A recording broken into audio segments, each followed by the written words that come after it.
Yeah, asalaamaaleykum wa rahmatullah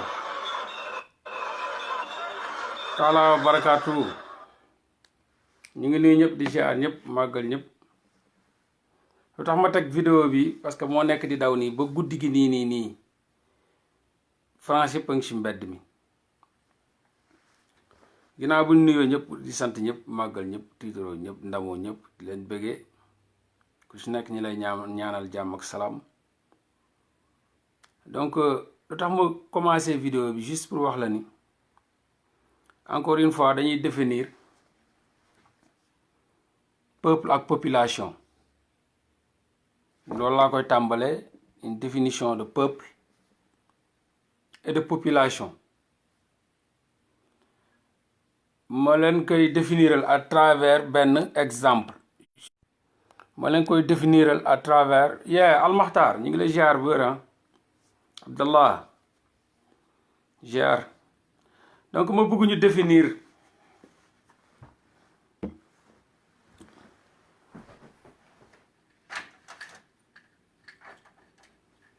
peuple ak population. Xalifa ziar nañ ñii la ñuy woowee peuple en fait ñii boo déggee ñu naan peuple ñii ñoo tax ñu koy wax quoi lii mooy peuple. Sénégal nag population la ñam lii mooy peuple maanaam boo déggee ñu naan peuple lii mooy peuple. léegi nag dama leen di définiral peuple ak population.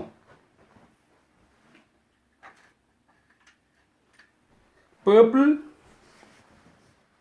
ak population laa leen di définiral. Ousmane ziar naa la mbaa lépp jàmm. léegi dama leen di définir peuple ak population à travers benn exemple. dafa am ñu duggoon tey Maria Abdallah Khalifa Mamadou Niang almaxtaar Ousmane almaxtaar jóge Jurbel Abdoulaye jóge Matam Khalifa jóge Bambey Ousmane jóge Kidira ma jóge Bakel. ñu ne lañuy dem Dakar. Chantal jóge Louga ñu daje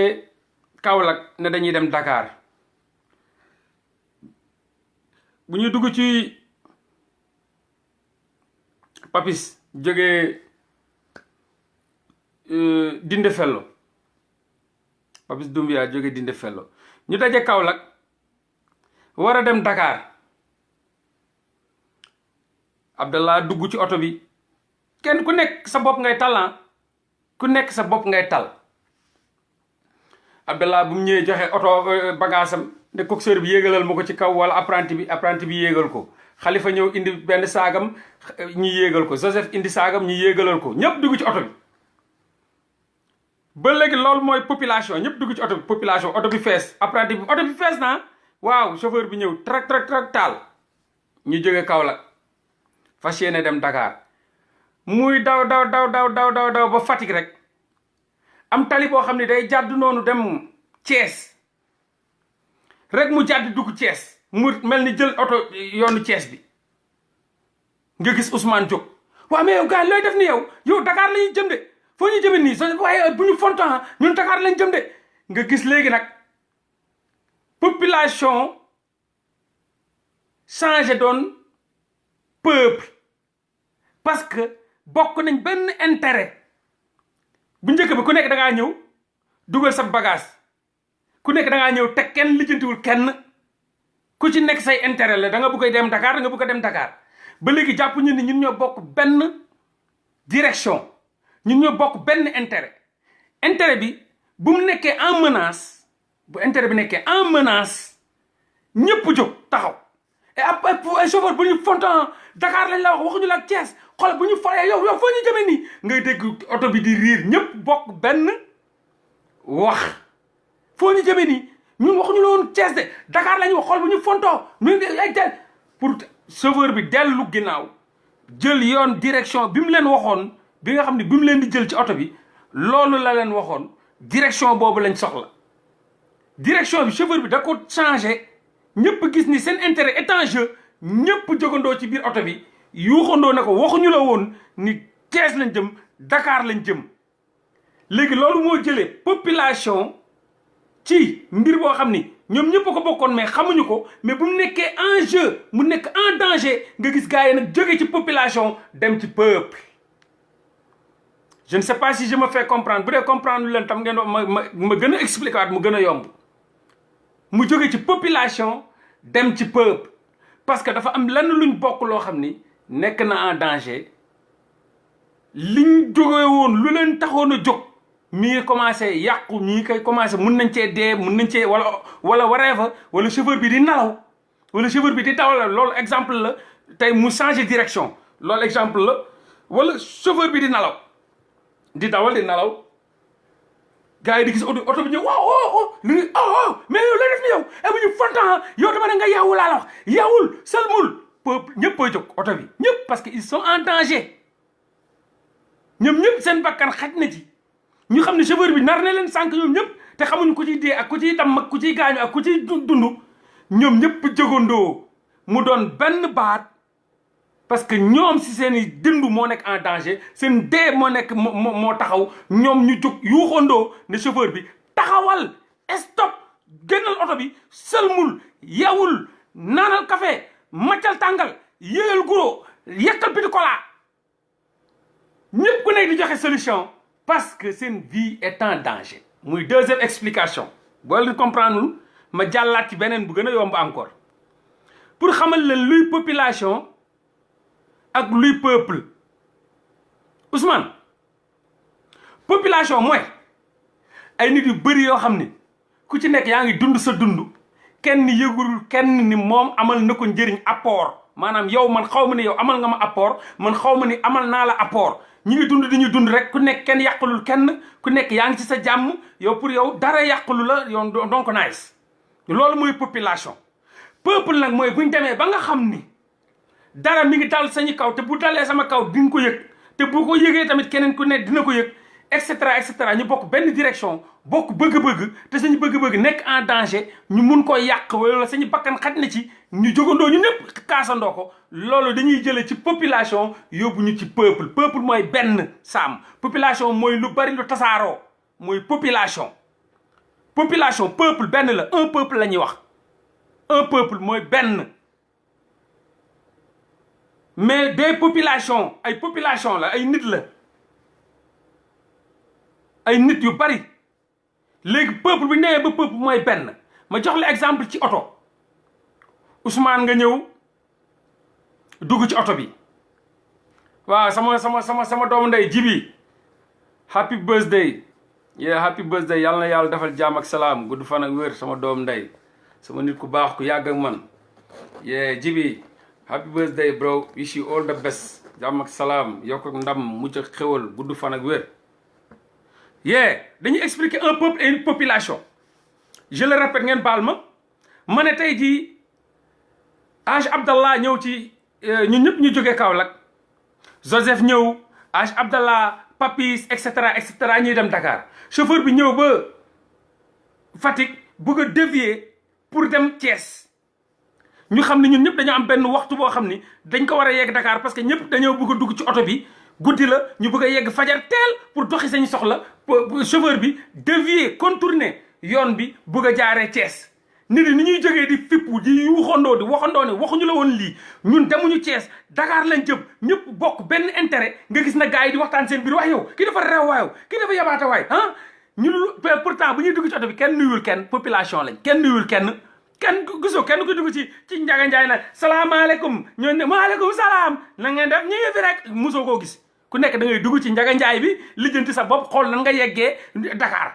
ñëpp noonu la ñuy def kenn du nuyu kenn ku nekk da ngay sa bagage ke tegal nga ma sama bagage ci kaw waaw jërëjëf ok na ngeen def rek toog lijjanti woo kenn lijjantiwul ba kaar ba fees apprenti bi ne fees na chauffeur bi ñëw dugg dem ok boobu kenn non population lañ kenn lijjantiwul kenn yàqalul kenn loolu la ñu woowee population ñu dugg ci bus bi dem ba Fatick changé yoon bëgg a dugg jël tali bu sew boobu noonu bëgg a dem Thiès ñëpp nag jógandoo di yuuxandoo di kaasandoo di waxandoo ni parce que seen intérêt parce que li leen taxoon a jóg dévier nañ ko li leen taxoon a jóg contourner nañ ko léegi nag boobu nag population jóge na ci population dem ci peuple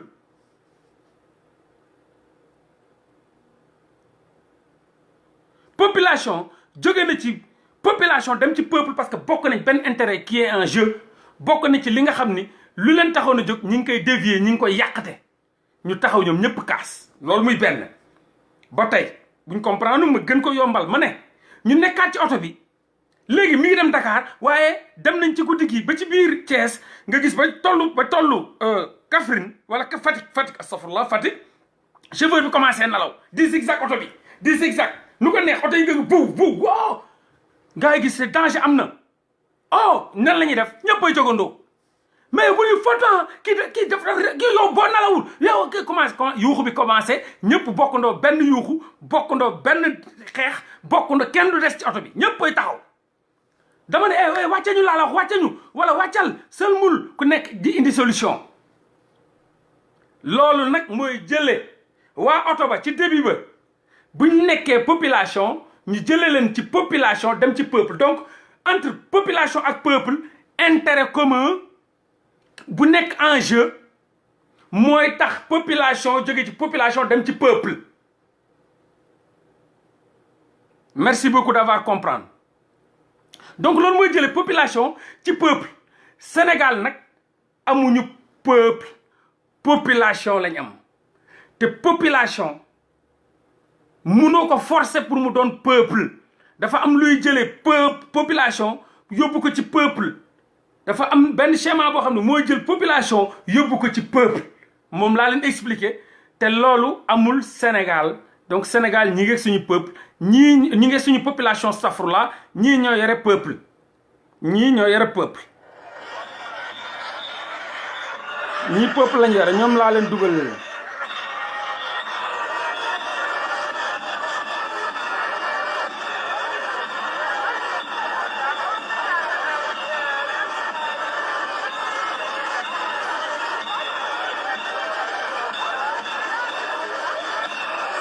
donc ñii peuple lañ yor lu tax ma ne peuple lañ yor ñii kenn xamul kenn bu dee Sénégal dañoo xamante ñii xamante wuñ de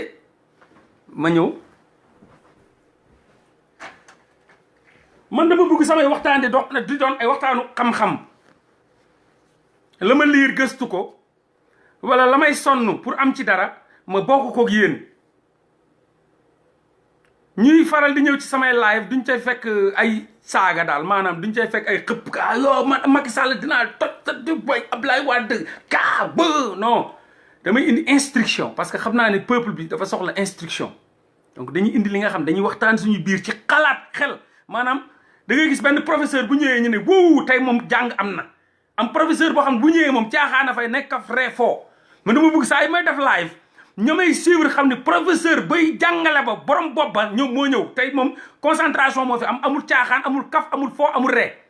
ñu bëgg professeur yi foo am na ñuy def seen i live di foo ñu bëgg ay professeurs yi xëpp kaa nekk wax ju bari am na mais ñu bëgg professeur buy indi xam-xam xamale ak séddoo bokkoo ci xam-xam éveil de conscience yokku xel professeur bi moom man maa ngi ni donc sama gars yi je dirais pas mes élèves mais mes professeurs mes concitoyens samay mbokk professeurs yi ñi dañuy def ay colloque ñun ñii sañu biir parce que xam naa ne fii élève amu fi ay professeurs yi fi ne dañuy waxtaan mën na leen luy jëlee ab population di ko yóbbu ci peuple c'est quand il y a vraiment un intérêt leurs intérêts communs est en jeu et maintes fois suñu peuple suñu population stafurla parce que Sénégal population la am amul peuple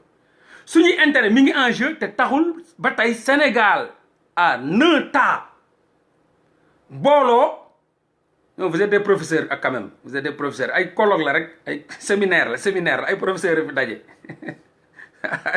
macha allah ay professeurs fi daje donc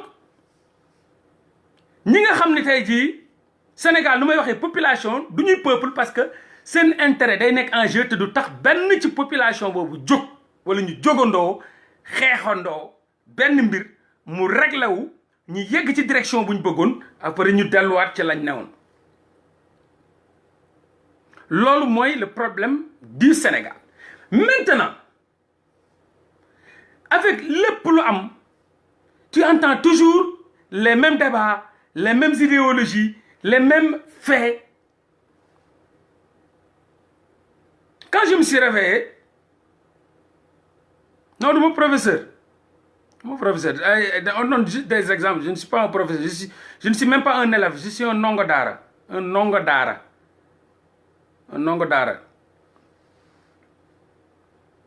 Alors juste c'était entre guillemets tooñante kafre, mais du ma professeur ndongo daara la ndongo tarbiw dama nekk di tarbiw sax ndongo tarbiw la. On avance.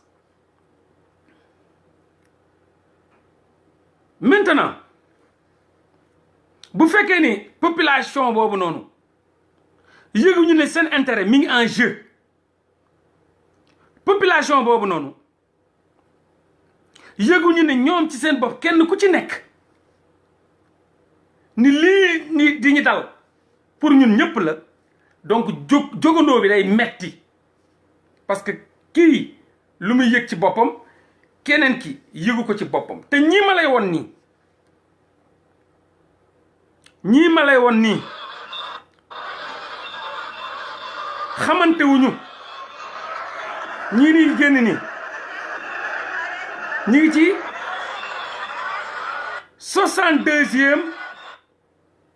62e sortie génn di xeex. te ci 62 yi bu ñuy commencé xeex ba léegi gilets jaunes yi bu ñuy commencé xeex ba léegi am nañ lu bari ci luñ waxoon luñ leen mujjee defal. waaw man déjà non xam nga rek dañuy waxtaan rek quoi, man ab pare am ndongo tarbiyu laa ab Baay Faal laa, parce que am na ñoo xam ne dañu am ay idéologie xam nga un peu déplacé wu noonu quoi. lu may tooñ sax naan professeur ak ay professeur sax am na kuy taxaw naan non yow professeur nga wallaahi bu toogee ma jàngal ko barke alxuraan. bu toogoon man ak moom kese ma jàngal ko àdduna ak li ci biir laa la wax. maa ko soit maa ko mag, maa ko expérience, maa ko gën a dund, maa ko gën a dox, maa ko ëpp voyage.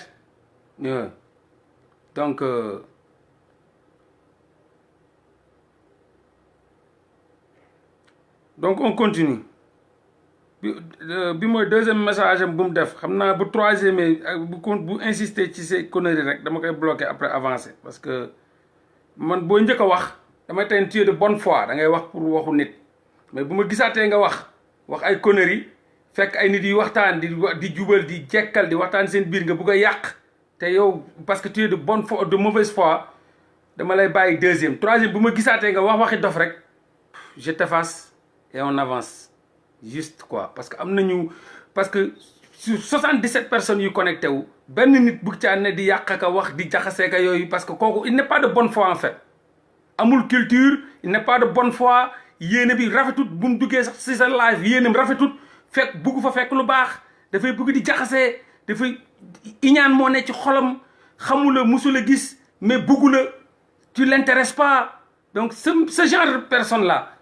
il faut pas négocier avec eux. boo leen gisee seen live éliminez-les, parce que c'est des gens yoo xam ni lu positif yittalu leen bëgguñu ko. buñ sañoon sax di ñëw nga man di def live di wax waxi dof ñu kontaan di bég. donc ces genre de personnes là man je négocie pas avec eux quand même. je peux pas prendre tout mon temps à lire des livres yu mel ne ay emotional intelligentsia, di lire ay livres yi, di lire ay Mahatma Gandhi, di lire ay autodidacte of hope, di lire ay yeneen di wëri xam-xam ba pare bay bëgg a dee ñëw ab dof bëgg a ñëw di détourner sa xalaat. may ñëw di wax population ak peuple ab nit jógee fële yow foo nekk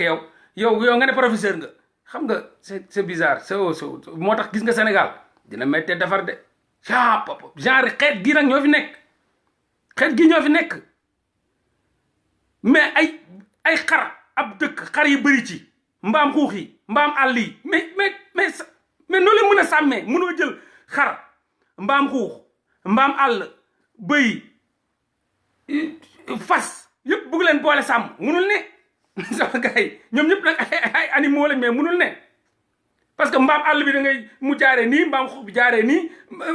xar bi bëgg a jaaree ne nag bi mais munoo boole lépp sàmmandoo leen malgré que ñoom ñëpp ay animaux lañ donc lii moo tax suñu mbir munul avancer dañ ne chaque société hérite de la jeunesse qu'elle mérite dégg leen baax chaque société hérite de la jeunesse qu'elle mérite jeunesse bu ñu mérité jeunesse bu ñu am moom lañ mérité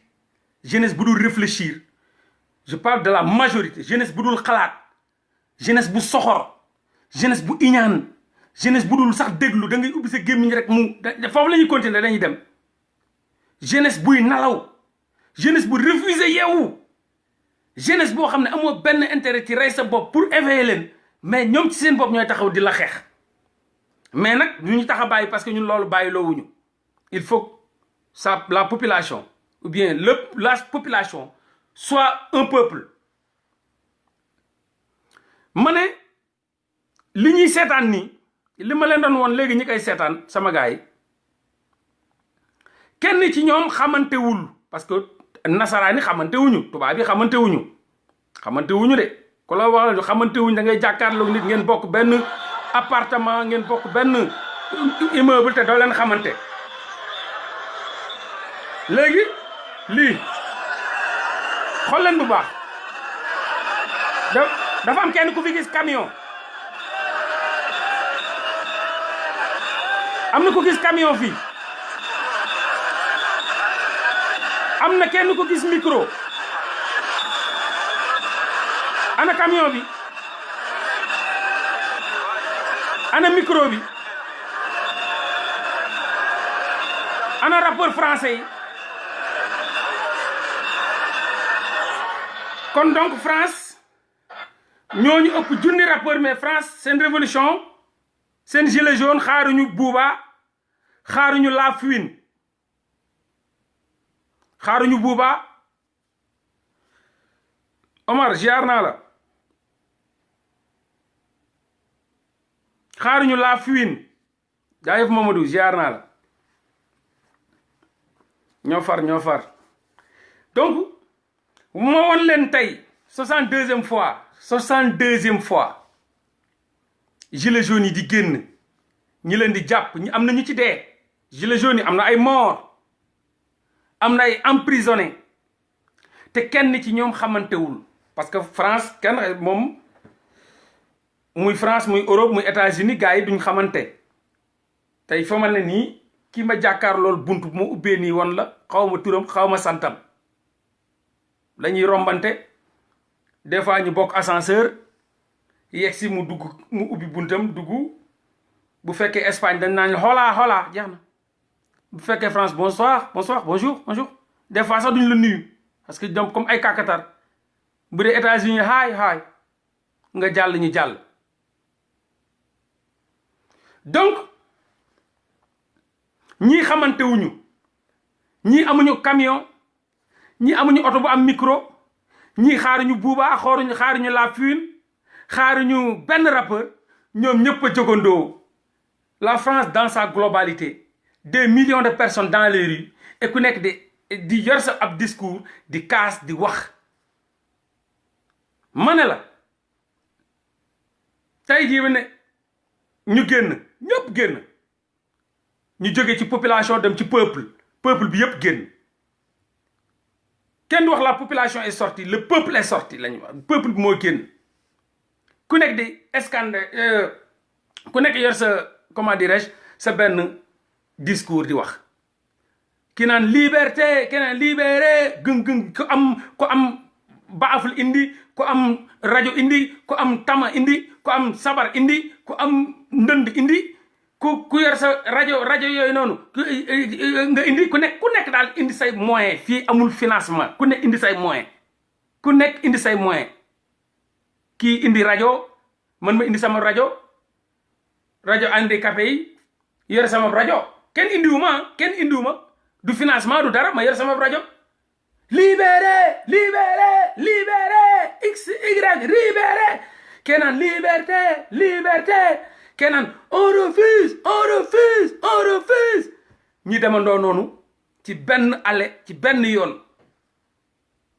commencé 3 heures ci ngoon ba léegi France léegi lañu arrêté 8 heures 9 heures ba mu lëndëm gars yi commencé te kenn du wax ak kenn ku nekk ñibbi mais buñ paree ñoom ñëpp a bokkandoo xeex bokkandoo lu ñuy wax après ku nekk ñibbi jeex na loolu mooy jëlee ci population di la yóbbu ci peuple donc buñ demee Sénégal ñu xam ni ñoom amuñu peuple population lañ am léegi nag les choses se répètent de jour en jour parce que le terrain n'est pas encore préparé dafa prématuré Sénégal ñiy wax terrain moo tax moo tax ma ne ñu naan waaye wàcce la si terrain bi wàcce terrain man leen terrain amul Sénégal déjà suñu militaires yi sax xamuñu guerre suñu militaires yi sax guerre dañ koy dégg wala ñu seetaan ko télé 80% de nos militaires ci caserne yi la ñuy nekk suba ba guddi yeewu ñibbi sànni seen treuil suba ñu ñëwaat indiwaat toogaat nekkaat ci caserne yi ci camp yi suñu militaire sénégalais yi sur 90% des militaires xamuñu guerre ñoom xamuñu terrain donc terrain leçon lañ ci jàng ci terrain mais xamuñu sax luy terrain donc terrain amagul Sénégal c'est ce qui vous disent que génn leen ci terrain bi nee leen terrain amul Sénégal amul terrain bu dee yow say militaire xamuñu terrain de guerre yow xamoo terrain amoo terrain amu fa tey ji luñ mën a wax mooy c'est ay même stratégie la même wax la même coow léegi nag man bu dara bu amee du ma ñëw rek dem direct ci nguur gi damay ñëw ci ñun ba pare doog a avancer ci nguur gi parce que man pour man lépp lu ñuy dund ñoo ko mérité loolu moom dama ko jàpp lépp lu ñuy dund ñoo ko mérité waaw militaires yi loolu naan ataaya teg caayin siré seeni daal toog amuñu terrain Sénégal amul terrain xamul terrain Sénégal xamul guerre Sénégal boo fi génnee fetal dóoragoo sax fetal rek bu ñu ko gisee ñoom ñëpp abale ñoom ñëpp fetal kese ñoom ñëpp abale donc c'est un peuple je dirais pas un peuple peureux mais un peuple boo xam ni ci jàmm lañ juddoo ci lañ màggee ci lañ yaroo xamuñu leneen buñ déggee ni nit rey na nit sax dañuy jaxle c'est traumatisant en fait c'est traumatisant mais que ça soit en France aux États-Unis wala feneen tu entends toujours nit rey na boppam chaque jour que Dieu fait chaque jour aux États-Unis chaque jour mu am ay crimes chaque jour que Dieu fait chaque minute la ñuy wax sa ñoom il parle même pas d'heure ou bien de seconde chaque minute am ku ñu wàccee États-Unis chaque jour am ñu wàccee ay France ak gars yi di rayante tey boo demee giri ñi da ngay dégg bal fetal da ngay gis fetal booy dañuy tiirante tak dóor même match football sax dañuy rayante y a toujours des morts y a toujours ay bande d'amis yuy xeex contre ami ñuy rayante MHD lan moo tax mu dugg ci kaso bi moom ak ay copains am donc loolu bëri na fa dans le 91 dans le 92 dans le 93 chaque jour y a eu des morts d'hommes aux États-Unis partout y a des morts d'hommes donc ñooñu rayante du dara ci ñoom c'est-à-dire nit ki lu ndaw sax nga xool ko mu ne la lu tax nga may xool nga non dama lay nangam na mun na la cee rey quoi mun na la cee rey donc Sénégal c'est un peuple boo xam ne xamuñu violence xamuñu rayante et cetera donc buñ déggee sax nit rey na nit sax day grave ci ñoom mais chaque jour ñuy gis ni mooy li may wax c'est pas pour critiquer mais tey bu ma yow j'ai entendu non jàpp nañ gars yi ñoom lànk dañ doon sànni ay flyers ñu jàpp leen libéré mais man du ma bind libéré je sais qu'ils vont les libérer léegi ñu bàyyi leen c'est juste que dañuy yàq dynamique bi loolu Macky Sall sax mun na ko bañ a yëg Macky Sall sax mun na ko bañ a yëg un commissaire dégg ne booy yaa ngi fii di sànni flyers mu ne booy dem leen jàpp leen kii leen fii sànni leen fii parce que c'est pas un peuple c'est une population c'est quelques éléments ñoo yor ay feuilles di distribuer mais man dama ne gis nga lu may distribuer sur 100 flyers yu may distribuer 90% des Sénégalais duñ lire flyers c'est gars yi la ñu waxante dëgg quoi 90% man de flyers yàgg nañ ma ko jox ci mbedd yi du ma ko lire dañ la jox benn affaire nga jël nii rek lan la première étape ngay dajale da ngay lem rek sànni fenn boum teru sax nga koy parce que Sénégal moom amuñu ay fu ñu koy sànni donc si mbedd mi nga koy sànni da ngay def nii lii rek sànni kii kan la ay sànni da nga yàq feuille da nga yàq bind bañ nañ ko ba dañ ne boo buggee nëbb ab xam-xam dugal ko ci livre flyers da ngay joxe yàqum feuille la yàqum gis nga li ngay joxe ci benn flyers man ma def ko benn live nga def ko benn live keneen def ko ñun jàpp tey ji ñu fa dem ñu jàpp leen ñu génne flyers sànni bu dee 15 la ku ci nekk def live 15 sur ku nekk 15 personnes déglu la ñaata la garde à vue la dañ leen di bàyyi mais dama la bëgg expliquer dama bëgg ñu waxtaan ci xam-xam dama ne jàpp nañ 15 personnes 15 bu ci nekk ku ne yor nga portable yor nga internet 15 personnes ku ci nekk toog def heure bu ñu la nga demee bu ñu jàpp la nga toog taxaw def sa live bu dee 15 personnes yor ngeen 15 flyers wala 20 flyers yi ngeen di distribuer ñu ngeen koy distribuer 90% yi boo moytul jànguñu yeneen 90% yi boo moytul duñ liir talluñu ko parce que da ngay gis kuy farax yi ñàkk tooy xep di wuti benn affaire wala di wuti weccet wala di dem lijjanti dara wala di seeti kenn di waaxu nga jox ko flyers bi tak na la lii lan la ah oh waay buñ sot sànni say feuille yàq nga feuille yàq nga temps yaa ngi tardé ci mbedd yi donc lii laay wax ne am na stratégie yu graaw yu sophistiqué yoo xam ni tey yàlla dimbale nañu ci ay nit xalaat nañ ko créer ko li ma nar a joxe flyers te ma am lu ma war a wax ma def ko en vrac vite fait tey ji y'a 100 personnes yuy suivre vite fait ma dóor ko ci sama live 100 ya jot ci kay def live 100 jot ci kay def live 100 jot ci ñu jël ko dugal ko ci YouTube le message passe plus vite que 10 personnes yu nekk di joxe flyers biir Dakaaru Njaay léegi flyers yi biir Dakaaru Njaay la yem te boo deful ndànk ci mbalit ma lay mujj wala ci cornetu caaf doon cornetu caaf te pourtant même bu dee 100 personnes ñooy suivre sa live am na 100 personnes yu di éparpillé wu ci monde bi am na ku may suivre mi ngi Japon am na ku may suivre mi ngi Corée am na ku may suivre mi ngi Singapour am na ku may suivre mi ngi Louga am na ku may suivre mi ngi Bambey mi ngi Fatick donc tey sama live moo ëpp doole junni flyers yu ay nit nekk ci mbedd yi nan dañuy joxe flyers parce que ñooy suivre ñi ngi partout sénégalais yi de la diaspora sénégalais yi nekk sénégalais bu nekk Tamba mun ma suivre sénégalais bu nekk boo ko dugalee YouTube et cetera message boobu moo gën a am njëriñ junni yoon que dem ci mbedd di joxe flyers ñu fekk la fa loo xam ne Macky Sall sax mën na ko bañee commissaire bi yónnee ñu jàpp la téye la après garde à vue après génne la nga génnaat après c'est que dañoo nekk di tourner en rond depuis lors te dara changé wul et que les gens c'est comme si ils refusent de se développer ils refusent de comprendre que mun na am beneen façon xeex buñ mun a def mun na am beneen façon xeex buñ mun a def bu gën a adéquat lu gën a garaaw live moo gën a gaaw moo gën a garaaw te moo gën a mun a tas moo gën a mun a conscientiser junni yoon ko benn flyers bi nga yor wax wóorul la ne waa ji dina ko lire mais live bi waa ji dina ko dégg wala mu déglu ko parce que déglu ak dégg bokkuñu mun na ko déglu comme mun na ko dégg te mun na tasaaroo donc ñi dem ci ay terrain bi di wooyee ni terrain entre guillemets comme nu ma koy waxee di génne ay flyers di distribuer di yàqam yooyu dama ne encore une fois fépp fu am révolution ci jamono jii nii lañ wax ci 21e siècle bi lépp ci réseaux sociaux yi la jaaree réseaux sociaux moo ñu mun a amal junni réussite que taxaw ci terrain di joxe te yéen xam ngeen le tyran ñëpp xam nañ ko mooy Macky Sall ci boppam mais aussi il faut ñu jàpp ni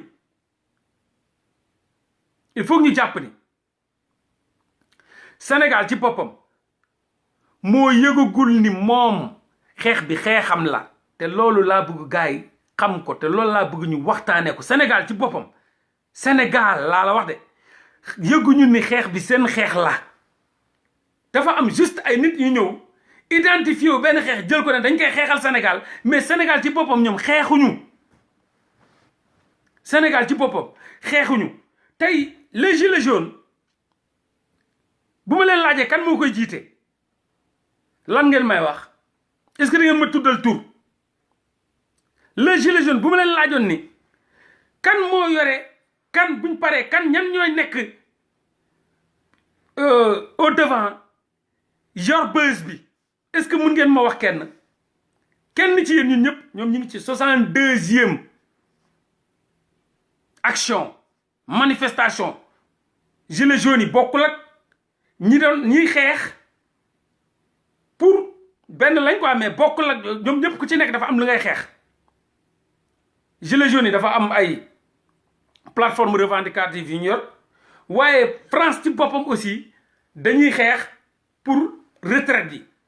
ñooñu aussi gilet jaune yeeg ñëpp ñoom ñooy bokk donc tey jii bu ma la laajee ñan ñooy jiite gilet jaune yi doo leen ma wax bu ma la laajoon ñan buñ paree gilet jaune yi ñan ñoo fa nekk ñoo xam ñooy gën a siiw ñoom ñooy nekk ci kaw ñoom ñooy am ay folie de grandeur ñoom ñooy foog ni ñoom ils sont incriticables ñoom ñoo détenir le monopole de la vérité absolue et ñoom ñoo détenir le monopole de la réalité kenn waru leen juger kenn waru leen jox xalaat kenn waru leen waxal c'est des meneurs et pourtant au Sénégal ku ci neex mun nga réclamer wu ne yow yaay leader kenn xamul sa background kenn xamul fa nga jaar kenn xamul xam-xam kenn xamul la dara da ngay génn rek man mun naa génn souvent dem Dakar dajale samay booy dajale affaire ne man mouvement Dakar buy la wala mouvement Bissap Benqal la après taxaw ne je représente le Sénégal dem gisi ji Macky Sall parler au nom des Sénégalais dem gisi ji Ablaye Wade parler au nom des Sénégalais avec mon mouvement Dakar buy Jinjeer Bissap génn wax ak ku ma neex au nom des Sénégalais au nom de la population sénégalaise tu viens d'où qui t'a créé lan mooy sa objectif ku la yëkkati ku la yónni et personne ne sait parce que Sénégal les gens s'identifient ci ay groupe te loolu nag dafa yàgg ci ay groupe quand tu vas en France ou bien aux États-Unis boo leen demee mus ngeen dégg France juma murit juma tijaan comme genre juma laayen juma xaadir wala juma ibaadu rahman mus ngeen ko dégg ay Europe ak ay États-Unis ak ay Japon ay Corée mus ngeen ko dégg mais au Sénégal même dans la religion il y a des divisions juma murit juma tijaan juma laayen juma ñeseen juma xaadir juma ku nekk am nga sa identité lépp boole ñuy wooye ko islam mais boo demee tey jii man bu ma voyagé fu ma dem damay jigéen yëpp muuru koo ci ne foo bokk mais benn jigéen di la wax ni man murit laa wala ci yàlla je suis un musulman wala je suis une musulmane jullit laa boo demee États-Unis boo demee France foo dem ci àdduna à part Sénégal ñëpp dañoo booloo dañ naan la musulman la donc Sénégal dafa màgg culturellement je dis bien ci ay groupement ci ay groupe chacun s'identifie ci benn groupe lan nga murid la ak sa lan nga tijaan la ëskay lan nga xaadir la ilaha illallah lan nga donc chacun s'identifie donc bu waa ji waxee tu vas essayer de savoir lan la murid la wala tijaan la wala laay pour xool ba xam est-ce que message da nga ko war a gëm wala da nga ko war a respecter wala da nga ko war a bàyyi mu jàll parce que c'est pas du terme du lu Serigne Touba wax wala du lu Baye Niass wax wala du Maam Laay wax Limaamu Laay donc man bii laa gëm man bee laa gëm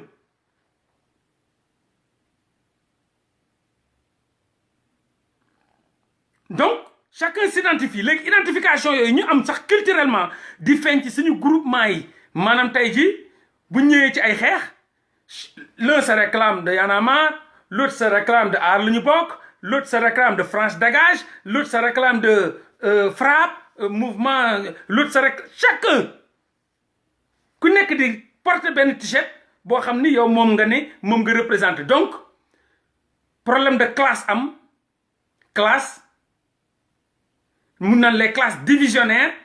problème de classe am problème de parparloo am problème de d'idéologie am parce que problème de parparloo fu mu amee rek idéologie day am sama idéologie man waa FRAPP dégage lii laa wax man waa France dégage lee laa wax man waa Y'en a marre man nii laa gisee man nangam nee laa gisee donc nga gis division yi am ba ci suñuy xeex nga ma yeewu gis ñu ne jàpp nañ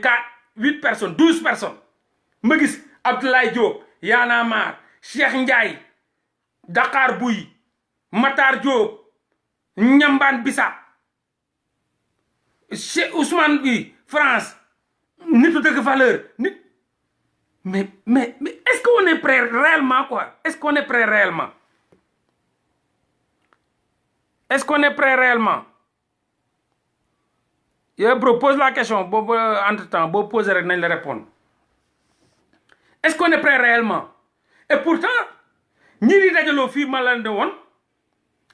il s'identifie pas ci ay classe sociale wala fii la bokk wala fee la bokk mais c'est la France ñoom ñu woowee ko gilet jaune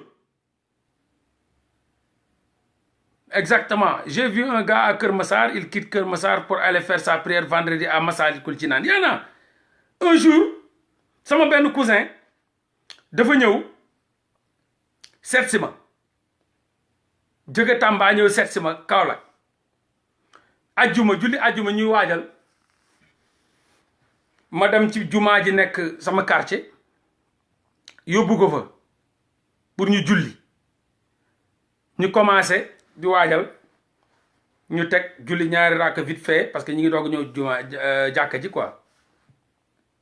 mu dee gaay allah allah allah mu ne ma waaw ñi ay lan lañ ma ne ko comme non dama ne ay lan lañ murit lañu wala tijaan wala laayan ma ne ko non ay jullit lañ de yaakaar naa ay jullit lañ de mu ne non waaye booy bàyyi sa wax dof dama ne ay lan lañ ma ne ah yaakaar naa kuy jiite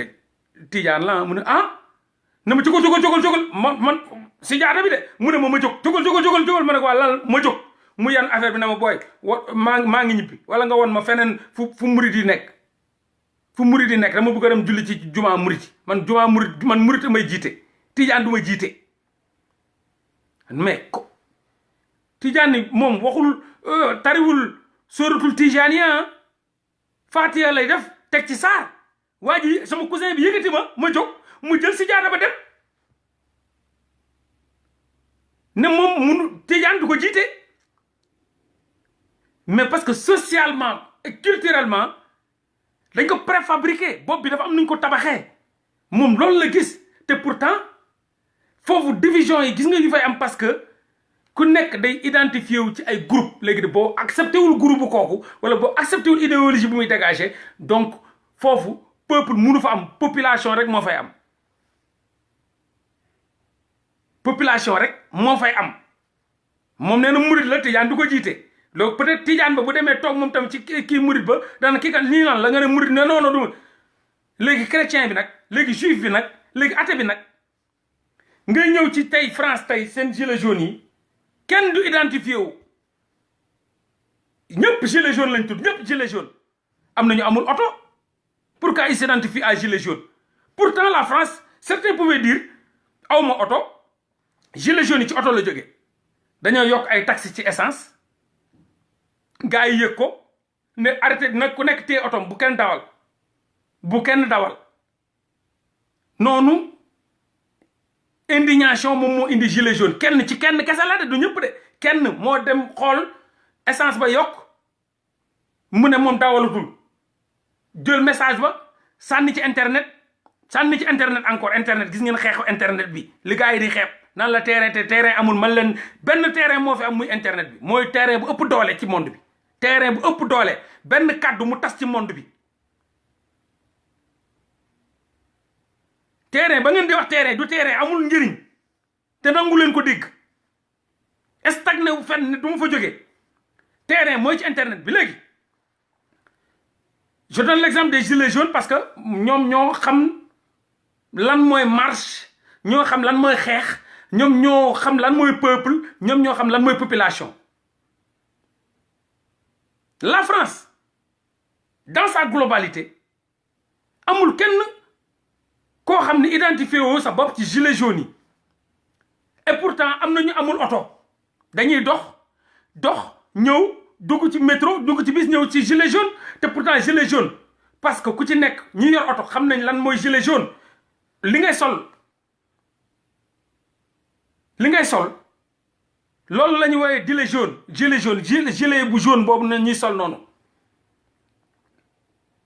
loolu la ñu wooyee gilet jaune ci dur ci ay mbirum oto la mais pourtant bu woon Sénégal nga gis kenn ku ne gilet jaune ah non man bokk ma gilet jaune yoruma oto wala yoruma nangam gilet vert la wala non man gilet marteau la marteau kii parce que man menuisier la wala man mécanicien la wala man tôlier la duma gilet jaune parce que il s'identifie ci ay groupement Sénégal ngay dem di juma murit juma laayeen juma xaadir même Makka bu ñuy référé wu amuñu juma genre murit juma tijaan juma xaadir juma laayeen Makka sax amuñu ko Makka bu ngeen di référé wu le prophète sallallahu alayhi wa sallam fu mu bàyyee ko ñooñu amuñu division boobu noonu ils sont tous des musulmans man fépp fu ma dem bu ma demee Corée vraiment ñëpp bu ñuy julli nga gis ñëpp taxaw man mënu ma identifier kenn ñu ñuul ñu weex coréen tout le monde ñëpp bu ñuy julli ne nii concentré wu julli asalaamaaleykum la ñuy nuyoo asalaamaaleykum la ñuy pare ku nekk dem donc gis nga loolu dama fa jaar rek di la wax ni Sénégal ci division ci lépp ci suñu islam bi division ci suñu xeex yi division ci lépp division dafa feeñ ci lépp ba ci biir kër yi division ba ci biir kër yi division ba ci biir kër yi donc lu lépp li nga xam ne jur na division foofu peuple munu fa falu pënd bay wuri rek day mel ni fukki nit di gas fukki nit di suul li ñuy yàkkamti di ko yuuxu di ko wax di ci xëpp kaani du solution bi lu nit di bañ a dégg mooy il faut identification yi ngeen di def de classe de religion d'identité culturelle et cetera li ngeen di identifié wu ngeen daane ko loolu mooy barrière yu ñu teree avancé barrière yu ñu teree avancé Sénégal ci lépp nag ci lépp ci liggéey ci ni ñuy doxalee ci ni ñuy waxee ci seen jaamu yàlla lépp ay barrière la lépp ay barrière Yoff laay dëkk saa yi ma nee Sénégal maa ngi Yoff chaque jour que Dieu fait chaque vendredi que Dieu fait ci laayeen yi laay dem julli jee mun naa ne laayeen laa mais mun naa ne du ma laayeen quoi du ma laayeen parce que peut-être juddu ma ci famille laayeen donc du ma laayeen mais laayeen laa man quoi mais ci judduwaay je sais pas faut comprendre ci judduwaay du ma laayeen maanaam juddoo ma ci famille laayeen comme ni ñu koy waxee mais pourtant ci laayeen yi laay julli ji chaque vendredi ma dajeek Alaaji Maan laayeen la pourtant fu muy romb sama copain Alaaji Maan laayeen la gis nga mi ngi romb ay junni juma ak jàkka di dem ba ci laayeen yi dem julli ji chaque vendredi loot c'est mon ami quand même chaque vendredi loot Alaaji Maan kit fu mu dëkk ma xam ko romb fukki juma ak juróom ñëw ci laayeen yi ñëw julli si man à côté maa ngi dëkk ci laayeen yi Yoff mais ci laayeen yi laay dem di julli jee parce que je me réclame pas ne non man murid laa wala tijaan laa wala non yàlla la foofu kenn du fa tari laayeen kenn du fa tari murid kenn du fa tari xaadir Fatiha la ñuy tari ak saar li ñuy tari ça figure dans le Coran donc amul leneen te julli bu dee ñaar rakka la musuma dem ci laayeen yi fekk ñu julli ñetti rakka ajuma musuma dem ci xaadir yi fekk ñu julli fukki rakka ci ajuma musuma dem ci ibaadu yi fekk ñu julli 4 rakka ajuma donc ñun ñëpp a bokk division boobu nag Sénégal kese la am amul États-Unis amul France amul benn dëkk amul sax Makka Sénégal kese la am division boobu mooy feeñ ci suñu lépp nag ci suñuy xeex yi mbedd yi ku ci nekk di réclamer wu ku ci nekk buñ jàppee sa nit nga entre guillemets boo bindee Ama Diop bind entre guillemets waliyaan bande mais pourquoi t'as pas besoin de dire Ama Diop waliyaan bande pourquoi ci nga essayer d'identifier Ama Diop mon ami Ama Diop ci waliyaan bande dañ ko jàpp mais di Ama Diop ban intérêt nga am ci entre guillemets waliyaan bande parce que y a promotion quand tu dis Ama Diop peut-être da nga naan kenn xamu ko donc il faut nga identifier ko ne Waliyaan Band pour képp ki nga xam ne am na amour ci Waliyaan Band peut-être dem ne xaaram libérer Ama Diop parce que y a Waliyaan Band à l'intérieur donc y a problème mes chers amis y a problème c'est que Sénégal gis nga benn animal booy xeex ak moom da ngay jàpp bopp bi doo jàpp genn gi mais ñun dañoo ñëw fekk animal bi taxaw ñu bëgg a xeex ak gaynde gi il y ñu kortu bopp bi ñu dem téye genn gi ne dañuy xeex ak moom donc dans nos combats rien ne réussit rien du tout pour yàq affaire bi c'est facile fukki nit yi dajaloo la yor ay flyers yu wóor la ni ñoom seen bopp sax duñuy lire flyers kenn du lire flyers Sénégal une peuple à quasi totalité bi quasi lu gën a rëy ci yooyu peuple boo xam ni duñ lire dañoo tailler le lire quand tu fais des flyers tu les distribues à qui à un mécanicien bu def 6e primaire 5e lañ ko dàqee ñaata ñoo fi nekk man ma xam junni sénégalais yoo xam ni message Facebook sax mënuñu ko dañ leen koy bindal ñaata ñoo fi nekk ay analphabète jànguñu man je dis pas que ne ku jàng alxuraan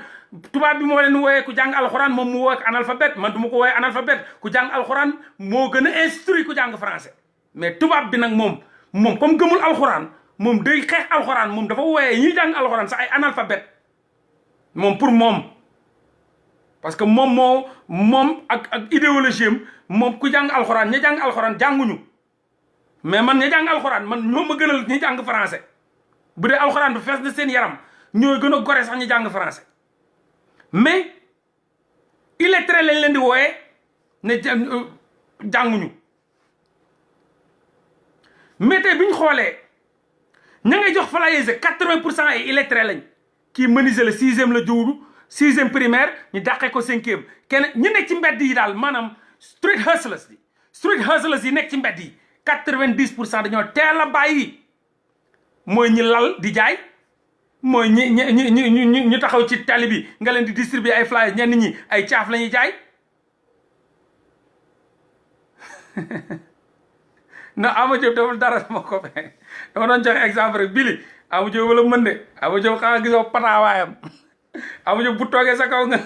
nga nen de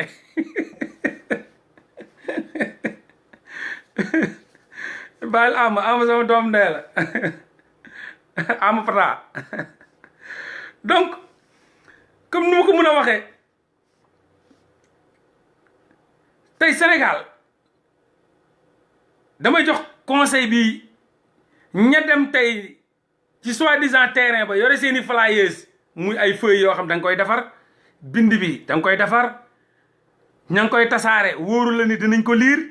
boo deful ndànk ci ay laxasu caaf lay mujjee ay laxasu gerte kemb lay mujjee wala ci mbedd mi gars yi dëgg te dem seen yoon balaa nga cee xam dara mooy benn jour gis naa benn waay yore ay patin yore ay flyers di ko distribuer ñu daje wetu RTS mu ne ci kanam muy dox di distribuer man nag dama yàgg bàyyi xel ci ay affaire yu bëri Sénégal ma ne attends xaaral ma xool kii li muy distribuer saa yu ñëwee dawal ak patin bi rek jox kenn benn feuille continuer man mu ñëw ba ci man maa ngi tolloon ci juma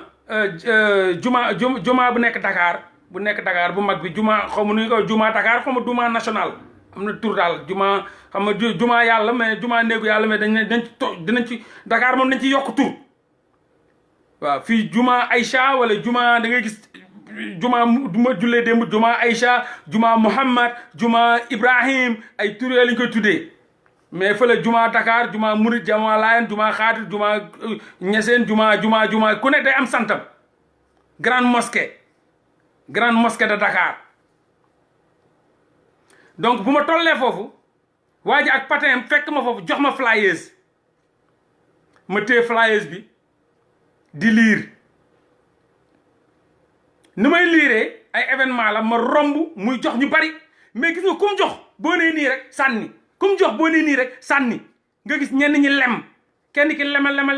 ba mu tuuti mu dugal poos kenn ki en fait lu ma romb yëpp maa ngi xool ñi ñuy jox flyers yi est-ce que ñi ngay jël liir mais xoolal sur 100 yu mu jox flyers benn laa ciy gis mu téye ni temps sax lire te bu lire pare rek sànni. Après je me suis dit que mais attends kii est-ce que son message passe flyers yëpp presque dañ ko sànni ku nekk danaan nii rek sànni nii rek sànni te pourtant boo xoolee ay message la ci lancé ci événement bu muy organisé mais intéressé wul kenn. léegi ñuy def ay affaire génn comme sama gars yi tey génn dem dajaloo jox ay t-shirt yor ay flyers ne dañuy distribuer ne dañuy ñi ñuy distribuer population boobu du ñuy lire population boobu 80% yi jànguñu population boobu dañoo tayee la lire seen problème buñ génnee ci mbedd ma am na lu leen tax a jóg du woon taxawaalu dañoo dem lijjanti ay affaire nga jox leen ni feuille population mënoo leen génne. man je leur donne benn exemple boo xam ne c'est sophistiqué mooy utiliser les réseaux sociaux booy wax ak population boo xam ni sori nañ la te duñ la déglu te seeni problème daf leen dépassé utiliser leen réseaux sociaux yi. réseaux sociaux moo gën a am doole foofu nekk ci terrain di distribuer ay flyers. réseaux sociaux moo ëpp solo fu nekk nii c'est facile tak gars yi génn nañ jàpp nañ leen dugal nañ leen dañuy bàyyi ba guddi ñu génne leen bàyyi leen ñu dem te ku ci nekk boo defoon tey ñun jàpp noonu ils sont au nombre de 80 ou bien 100 ku ci nekk boo defee live am 100 personnes yu lay suivre 100 fois 100 ñaata nit ñoo lay suivre boobaa. utiliser les réseaux sociaux ngeen bàyyi répétition bi lii fi am tey moom moo fi amoon Karim Xrum Xax da doon génn ànd ak ñoom booy copain mi ñu yore ay rajo wër Dakaaru ñu jàpp leen génne dugal leen central que libéré Kalim après guddi balaa guddi ñu génne ko mu génnaat toogaat suba mu demaat ñu jàpp ko mu génnaat toogaat suba mu dem jàpp ko mu ko laajee booy lo ban réussite nga am ci lii ban réussite mais amul benn réussite et les choses se répètent exactement gars yi dañ koy sànni flyers yooyu dañ koy sànni utiliser ay moyens yu gën a efficace moyens de communication yu gën a efficace mooy internet bi moo créé déclic réseaux sociaux moo créé déclic en Chine buñ jàppee ne dañuy jàpp seen prisonniers yi di leen extrader di leen yóbbu Hong Kong chinois yi à travers internet réseaux sociaux yi lañ envoyé te message affaire bi jàll ñu génn di ko xeex ba tey ji kenn extradé tul benn prisonnier. en Corée du Sud pareil bu ñuy génn mat ay millions de personnes dans les rues c'est à travers les réseaux sociaux le message bi jàllee. mais vous refusez le développement utilisez les réseaux sociaux vous refusez le développement toujours les mêmes pratiques yàgg. taf flyers taf affiche distribuer flyers mais à quoi ça sert à part yàq encre yàq feuille yàq sa temps bu fekkee yàlla rek la tax a jóg ak xeex utiliser l'internet c'est tout après bu leen jàppee mais dites à ceux qui bu yu leen libéré Dakar buy mi ngi bokk groupement d'intérêt économique bu kii Abdoul Ndiadé groupement économique bu kii Moustapha groupement économique bu kee. Vous êtes parti en tant que en tant que ñan vous êtes là-bas en tant que représenter le Sénégal ou bien ci seeni vous représentez toujours vos genres de mouvements vos genres d'équipes vos genres d'associations de regroupement familial de regroupement d'intérêt économique et social. non mais Sénégal naqari naa defar nag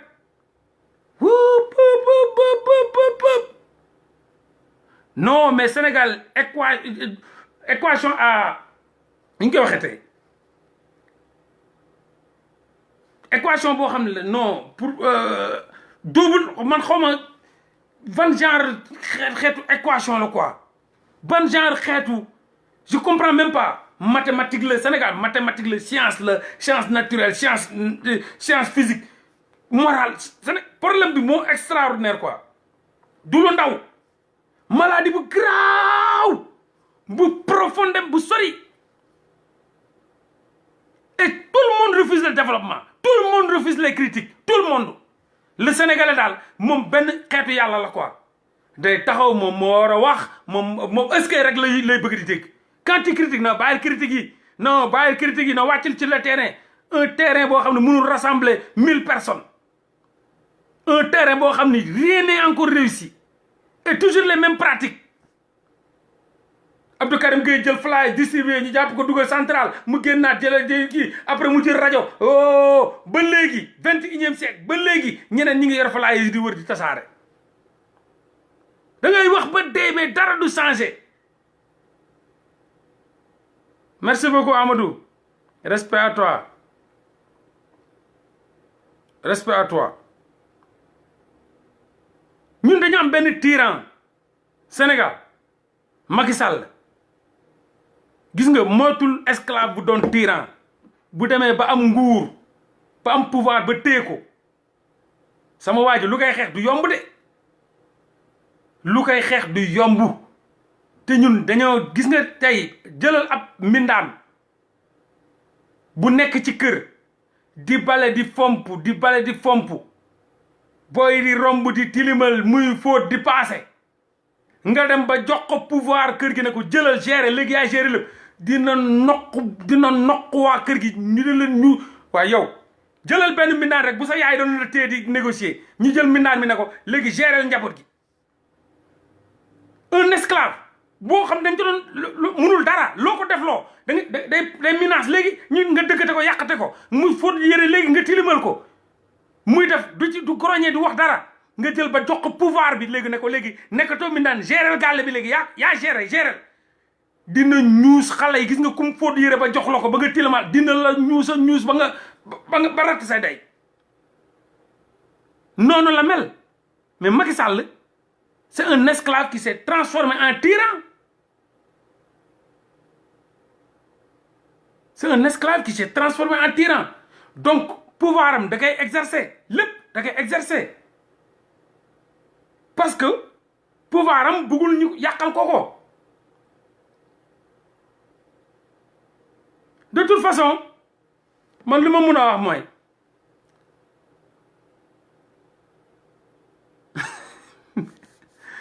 waaw li ma mun a wax mooy il faut que ñun sénégalais ñu pare pour jóge ci population dem ci peuple tant que loolu amul les choses vont se répéter nii rek lay mel ay discours guerrier ay génn ay imprévisiblement nga génn xëy rek kenn xamul préparé woo dara génn yor say flyers tasaare ñu jàpp dugal guddi ñu génnewaat nga génn c'est que les choses se répètent nga gis même suñu ñi lépp ñun c'est que dañoo posé fépp dirigeants yi suñu dirigeants yi c'est des tyrans même ñi nga xam ne des jeunes qui se réclament des porte-parole de la jeunesse sax c'est des tyrans bëgguñu dégg dëgg nanguwuñu dëgg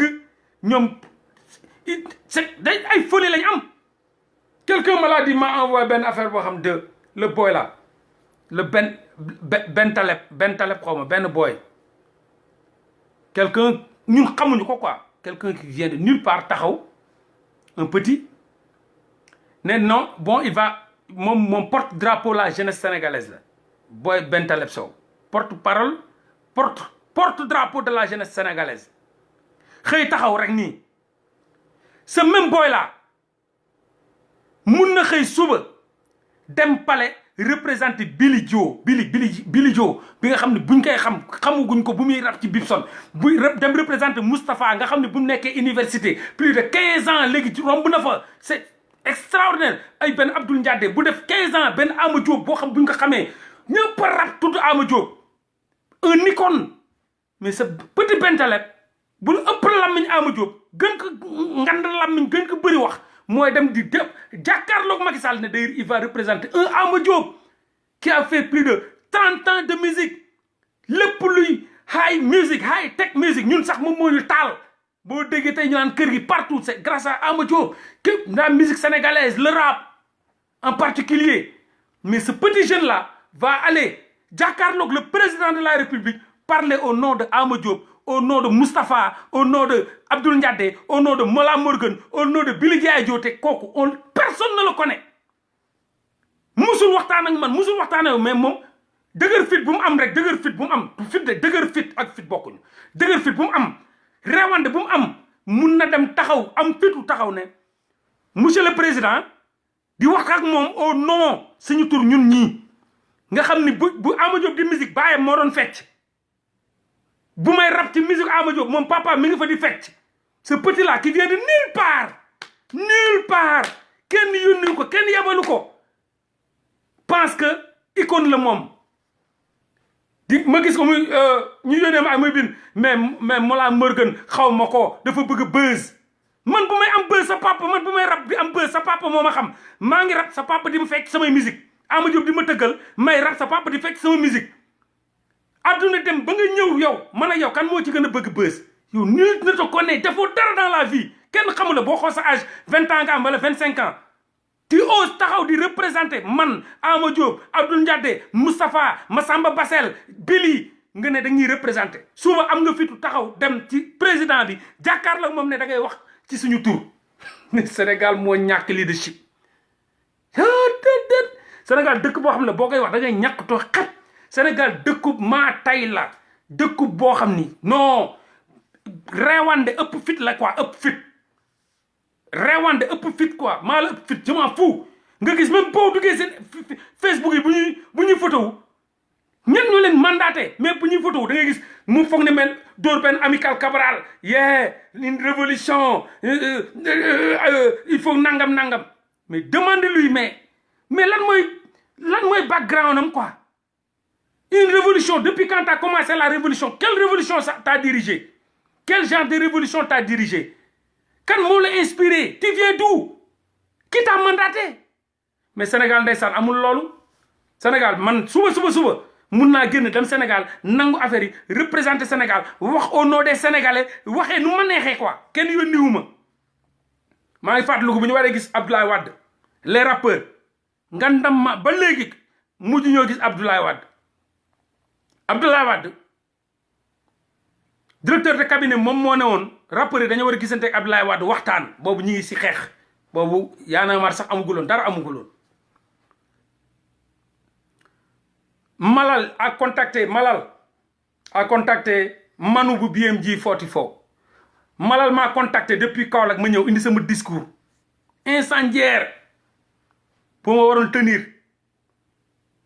yaa ngi dégg ñun rappeurs yëpp gars yi contacté rappeurs yëpp parce que c'est le mouvement hip hop ñoo waroon dem boobu mouvement hip hop bi bu ñu demoon ñëpp dinañ ci yëg seen bopp mais mujjul am parce que le discours bu ñu ko dajalee yóbbu ko palais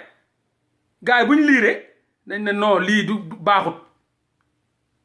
parce que lii moom boo leen ko waxee Macky Sall Abdoulaye Wade moom mooy palais bi lay taal yéen ñun ñëppay dee kenn du fa des loolu ba léegi amul parce que BMG avec leur discours man je représente kër gi avec mon discours ñu préparé ko ku nekk préparé discours yooyu buñ ko yóbboon palais day tàkk au moins ñooñu nit yi dañoo boole def ay réunion ñëpp hip hop bi waxtaan ñu am ay nit yi ñu war a yóbbu pour ñu dem waxi au nom du hip hop sénégalais au nom de la jeunesse sénégalaise mais Sénégal kenn du yónni kenn te kum neex jóg yuuxu wax rëy làmmiñ taxaw président bi wax kenn mandaté wu la et tu parles au nom de tout un peuple ay ñu jàng ba ne ar ñi am ay bac plus 20 ñii am ay licence ñii si seen musique ñu xam ci loo xam ne xamoo ko ñii voyager ñii wër àdduna nga jël borom xam-xam yeeg nga jël physiciens yi nga jël mathématiciens jël ñëpp gas ba mu kii suul leen yow tu représentes rien amoo diplôme voyager woo xamoo dara ci àdduna dara tu n'es même pas instruit un petit Bentale peut se relever demain dem jàkkaarloog Macky Sall ne day wax au nom de moi de toi ne day wax si suñu tur c'est que Sénégal man Abdou dama yaakaar fit la de Sénégal fit mooy dox de Sénégal amal fit rek dëgër fit ak fit bokkul dëgëral fit rek quoi dëgëral fit rek parce que kenn du yónni kenn ku nekk ay jóg dem waxal ku la neex c'est comme si man yónniwuma la nga jot rek taxawa dem waa Abdoul Sawa kii nee na nga jox ko nangam kii nee na nga jox ko livre bu mu la joxoon kan moo la yónni moom moo ma yónni mais man yónniwuma la c'est comme ça c'est que Sénégal kum nekk da nga kum neex jóg ak fu la neexee ak sa say tàttàng rek nga jóg représenté nit bu la yónniwul nit bu xamul sa background nit bu xamul say valeur morale nit bu xamul say valeur intellectuelle dara chacun représente qui il veut comme il veut et quand il veut c'est un problème le Sénégal rek jarul le Sénégal et ses problèmes déedéet le Sénégal defal point d'interrogation parce que le Sénégal signifie problème buñ la booy sa problème yu bëri ne sa Sénégal yu bëri yi ku la ne sa problème yu bëri yi ne ko sa problème yu ngaa bëri problème da nga ko da ngaa bëri Sénégal da ngaa bëri Sénégal parce que Sénégal rek problème la ay problème moo ko constitué problème moo defar Sénégal sa problème yu bëri yi sa Sénégal yu bëri yi parce que Sénégal lépp problème la chaque société hérite de la jeunesse qu'elle mérite waaye chaque société ci la yàlla wax moom président bu mérité laa koy jox moom lay am tubaab bi ne chaque société hérite de la jeunesse qu'elle mérite même si boo xoolee ñi ñuy diriger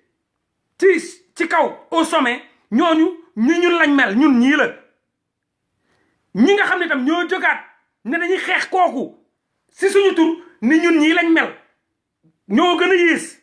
président bi daa yées ñi leen jiite yées ñi leen jiite socialement ne ñoom ñooy constitué wu ne ñoom ñooy représenté la société sénégalaise yées laa daw yées bon lépp lay jiite bon lépp luy jiite bon lépp luy jiite sénégalais rek bon président ba bon société civile ba bon mouvement ya bon nit yi bon ñëpp bon quoi bon rek politiciens yi bon koo ci gis rek nga identifier ko sa bopp rek yéen a nuroo yónniwoo kenn kum neex jóg yónniwoo kenn kum neex jóg xanaa Idrissa Seck sax jógul ne day représenter la population sénégalaise te kenn yónniwu ko dafa taxaw ne ah politicien laa damay créer parti réew mi dàq nañ ma fële réew mi ñu ànd ak man ci samay idéologie ci samay nangam ñëw leen gars yi ñëw Ousmane Sonko a fait pareil ah je suis de la société civile sénégalais laa def nañ ma lii bugg naa yor réew mi nangam ne ñi di am identifié wu ci philosophie am ñëw mais man maay sol sama yére suba rek ah laajte wu ma dara ne ñëw leen déedéet damay ñëw rek bu ma ñëwee Sénégal rek dajale woo benn kals kaa leen jàppale ma gars yi ñun dañoo war a taxawal Sénégal de gars yi nañ def benn mouvement waaw mouvement ñambaat gu saf sàpp ak Dakar waaw saf sàpp ak xorom waaw Moustapha léegi dem dajale samay xarit quoi Moustapha kaay leen waaw Abdoul kaay jàppale ma fii nii waaw xam nga mu dajale samay nit tak sama biir kër am na benn néeg bu vide ñu fay daje naan caayin waxtaan dajale rek suba ñu kii rek woo presse bi ah comme ça ah woo presse bi yee Mollah Morgun ñëw na Mollah Morgun ak gaayam yi waaw ma présente Moustapha bon def na guerre 4 ans de guerre rey na 40 000 soldats bon à ma droite il y a aussi mon ami Kals vous le savez vous le connaissez très bien je pense que du ma ko présenter bon ne woon Flamme ji rey na 400 000 personnes donc à côté là-bas il y a Abdoul Ndiadé aussi il a fait les États-Unis la France l'Australie Belgique nga gis journalistes yi tiit na woo on a devant nous des militaires, des guerriers, de la pire espèce, de bla bla bla. mu ñëw yor sama discours gis nañu Sénégal jaarul yoon gis nañu Macky Sall un tyran il fait tout ce qu'il veut c'est du n'importe quoi pare nañ pour xeex pour jëlee ko fii de déloger le du palais et de l'exterminer ray ko et puis ñu tàggate ko def ko sa ay saami saam jox leen ko ngeen lekk ko. journaliste une nouvelle révolution dirigée par Mollah Morgun dinañ rajaxe palais dinañ bombarder Australie nee nañ France bu ñu paree dinañ ko rajaxe ay duuli tooy xepp suba nag nga gis président bi moom tamit comme président tyran la ab tapet la moom tamit ci nii la faloo ay nit yu mel ni man ñoo ko fal moom tam mu commencé tiit la Morgun ñëw na de ñu mu àndal daay ñi lire journaliste yi ne yow une nouvelle révolution te rek mu dee après nag ce même président là commencé wut ay nitam ay ABCD waxtaan ak ñoom dama leen bëgg a gis dama bëgg a waxtaan ak ñoom quoi le plus rapidement possible ce même Mollah Morgun là ci ñaari fan mu ànd ak ay éléments am fas yéene jàkkaarloog le président nag ki la mandaté fitam rek il parle au nom de qui fitam rek mu ñëw taxaw président bi ne day waxal président bi ci turu 15 millions d'habitants 15 millions d'habitants Mollah Morgun bu kenn xamul background am mu indi Kals bu kenn xamul background am indi Amdi Moustapha bu kenn xamul background am indi Abdoul Ndiadé bu kenn xamul background am ay bandi ay sàcc ay salaud ay tyran ay tekkatu dil ñëpp mu indi leen ils vont parler au nom de 15 millions d'habitants luñ def nag identifier ko ci peuple buñ sàccee identifier ko ci peuple bi buñ ci riyandee identifier ko ci peuple bi buñ tegee dil identifier ko ci peuple bi buñ lekkee financement identifier ko ci peuple bi kuñ toogal rek peuple bi la ñu waxal.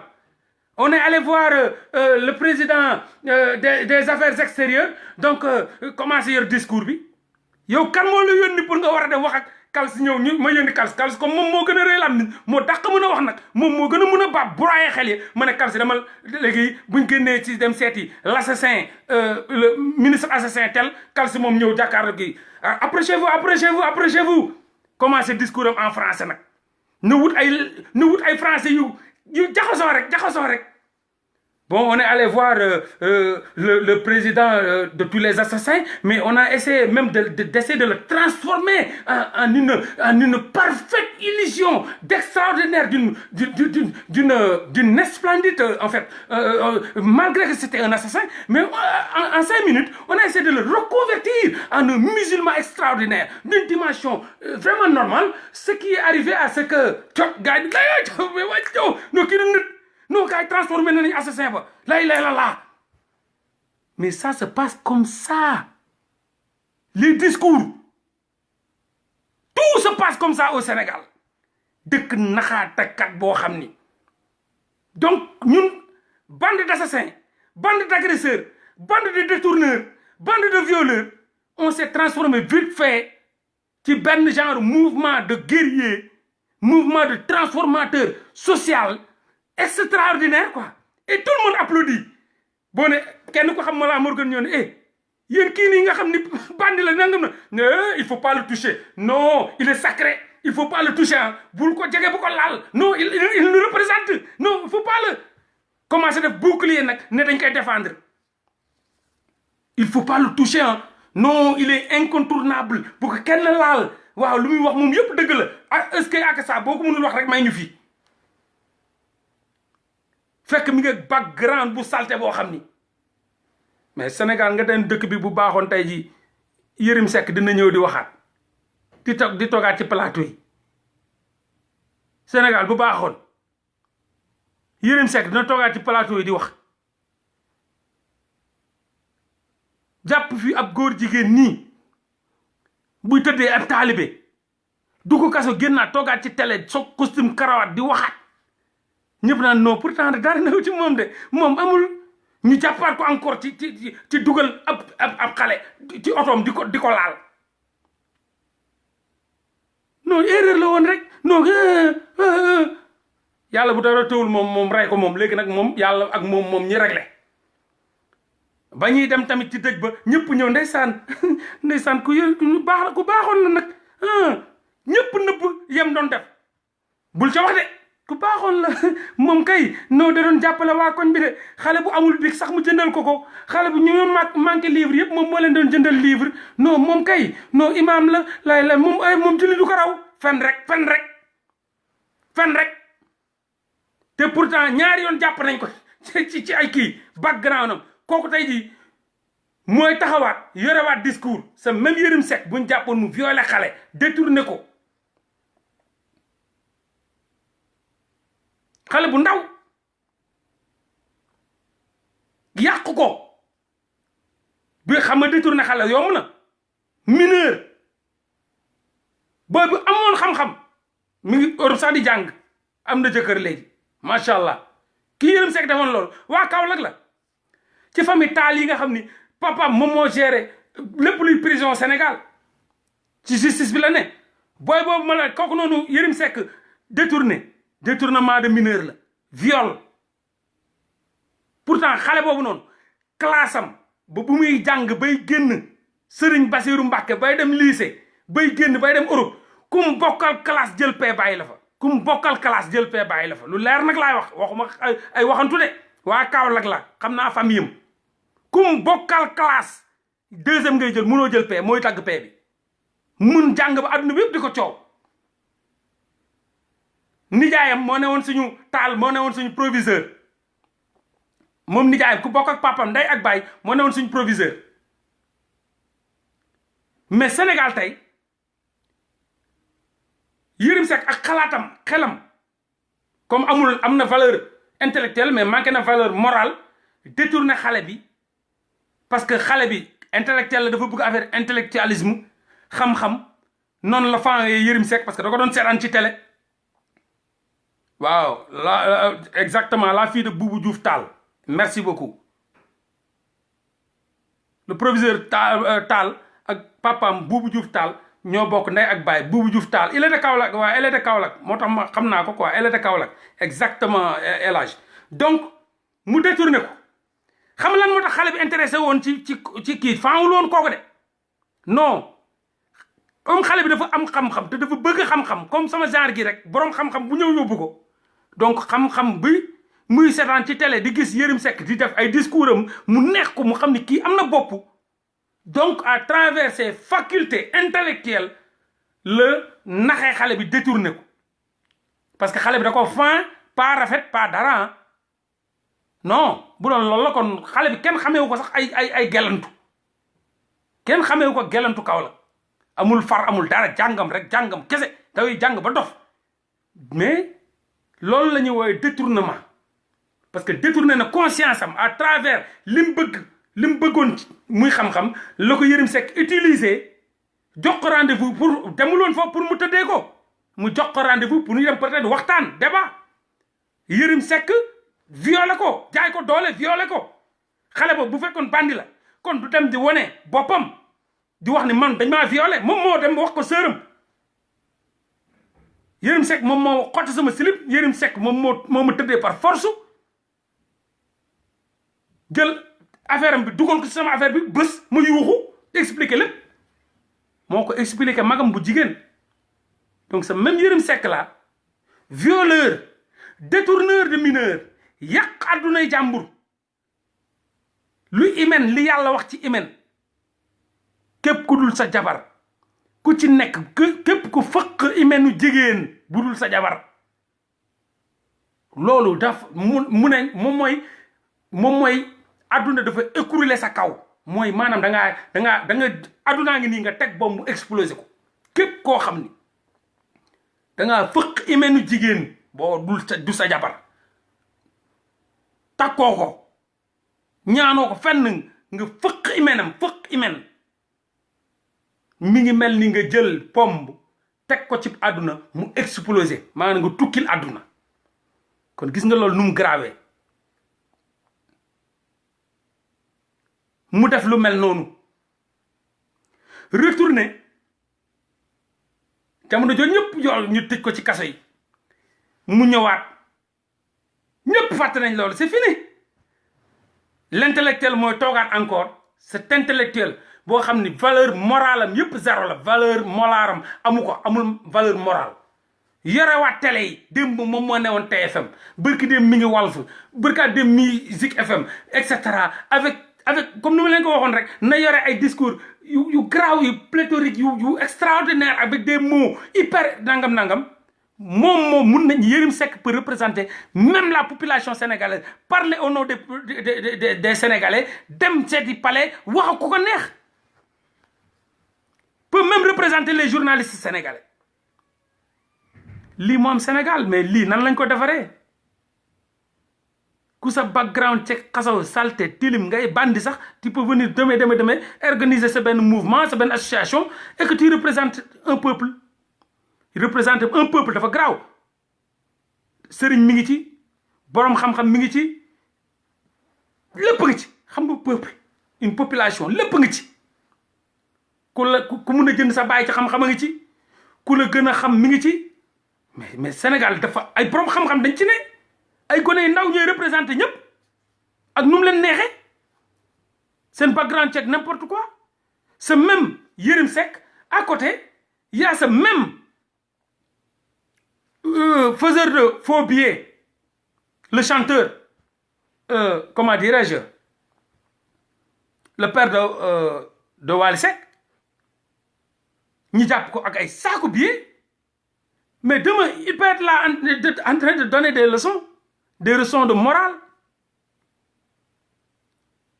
il peut même après il est même allé voir le président n'oubliez pas que après même moom dem na gis président bi le père de Wally Seck dem na gis président mais le CALS de Thiaroye de Yeumbeul de Guinaw Rail ndeysaan il peut même pas voir le président te 0,5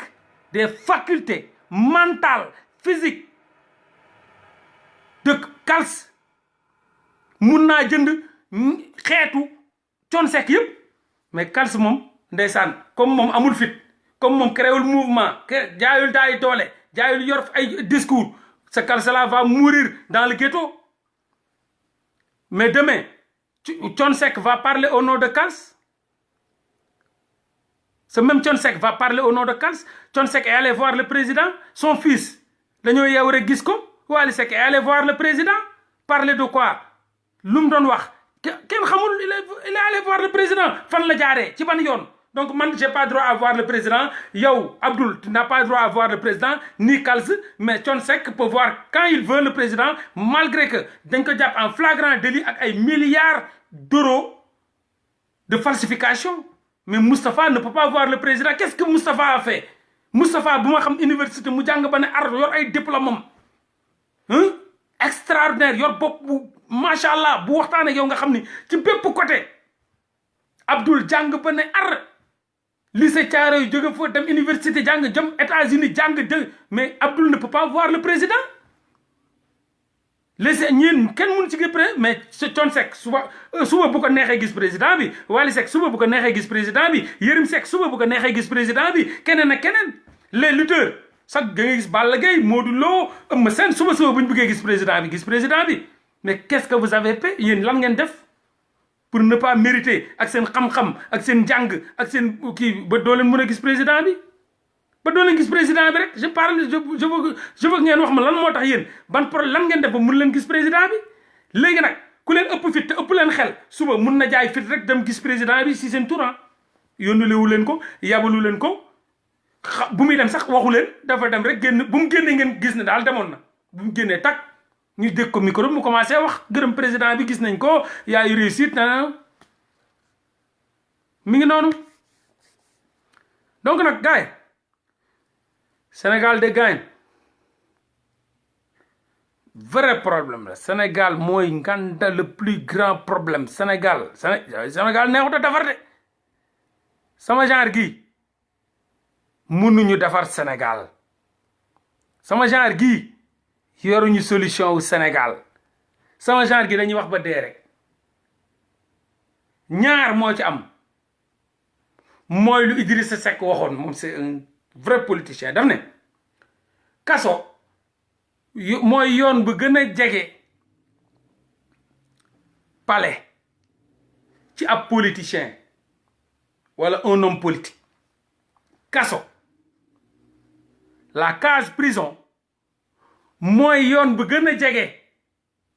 palais waxul nag ne kaso bu ñu dugal rëbës dafa jege kii dañ ne kaso mooy yoon bu gën a jege pour nga accéder ci biir palais bi soit nga dem seeti président bi wala soit nga doon président loolu Idriss Seck moo ñu ko wax tey il a parfaitement raison la case prison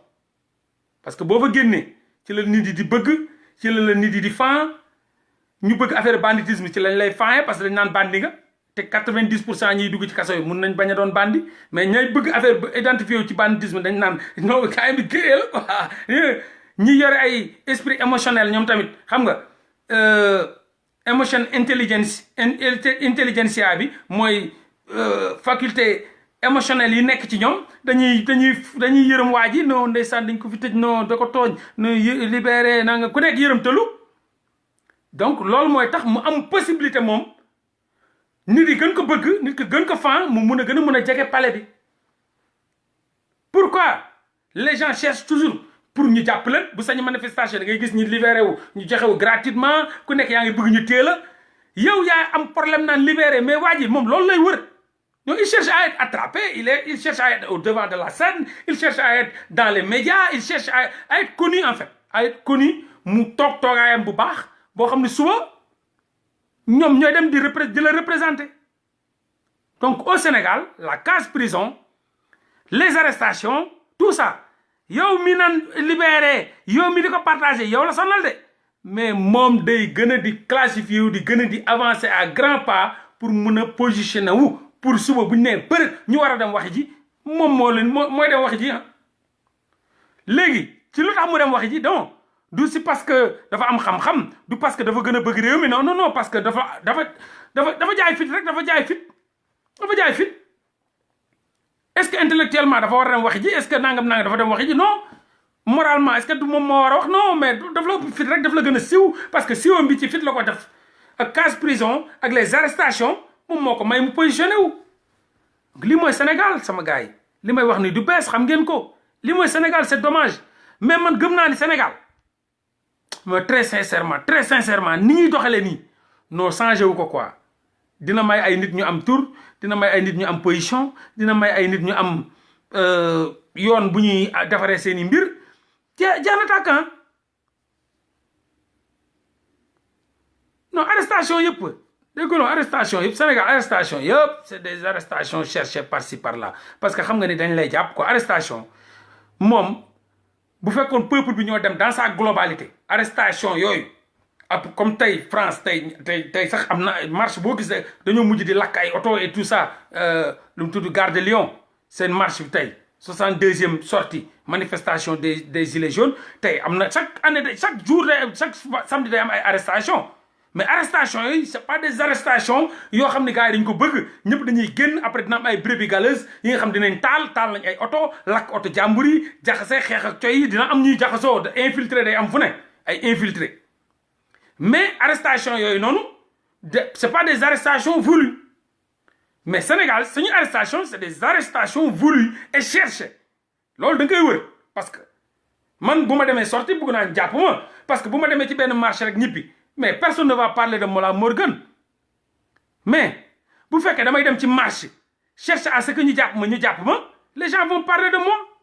les gens vont discuter de moi mais peuple bi ñoo war a génnandoo peuple bu génn kenn mënu leen jàpp peuple bu génn wax ma population du génn mukk peuple mooy génn peuple bu génn kenn mënu ko jàpp benn bant bale dañ koy damm benn bant almet neex naa damm mais almet yëpp nga boole ndoo ko nii doo ko damm benn tronc d'arbre neex naa damm mais garab lëmb munoo koo damm benn bant neex na damm mais garab gi booloo kan nga mun a gis mu téye garab damm ko mais boo ko joxee benn branche mu damm ko parce que branche ba par branche la koy dammee mais garab lëmb kenn mënu ko damm bu ñu booloon dëkk bi yëpp mënuñu booloo téye di ko damm mënuñu ko damm donc il faut ñu booloo man pour man xeex bi bu buggee am réussite du ay marche te du leen baax moom laa tëjee du ay marche du ay génn di wax du ay flyers du ay distribution dara xam nga lan la mais pourquoi ce peuple refuse le boycott ñëpp boycotté na fay ñu facture c'est que les choses réussissent parce que peuple bi ci boppam ñoo ko bëgg dafa am ñeen ñi xam dañuy formé wu rek ne dañuy xeex mais xeexuñu de xeexuluñu kenn man loolu laa mun a gëm xeexuluñu kenn parce que ñi ñuy xeexal xeexuñu man munuma xeexal ku xeexul Abdoul Ndiaye dañoo ànd mu toog ma ñëw ne Kalsu tax nga saaga ko rek di xeexa yow Kalsu saaga Abdoul xeexul ma dem song Kalsu di xeex ak moom mais Abdoul xeexul mais Abdoul lañ saaga wala famille Abdoul lañ saaga famille Abdoul kenn jógul ma jóg ne damay xeex ak Kalsu mi saaga famille Abdoul non population bi ñoo war a jóg xeexal seen bopp réussite mënul am bu population bi jógul population bi nag jóguñu ñi nga toog fuñ toog boycott bi lu tax mënul am mais je vous le demande population bi gis nga bés buñ jógoon tey def grève générale ne dañuy xeex pour facture courant yi dellu fu mu nekkoon waxuñu wàññi de facture courant yi dellu fu mu nekkoon ñëpp dañuy boycotté kuñ dugg këram mën a fayu ma samay facture coupé yaa xam koñ bi yëpp ñëpp maase kenn fayul facture bi ñi ñëw coupé ma coupé Kalsu coupé la coupé kii coupé Abdoul coupé Baba coupé Amadou coupé Aliou mais léegi mais yow sa bopp yow di nga coupé sa bopp parce que kuy coupé sénégalais la ki lay jox facture bi sénégalais la kiy fay sénégalais la ñëpp dañuy fay ki lay bindal facture bi sénégalais la kuy joxe facture bi kuy dem tasaare facture bi sénégalais la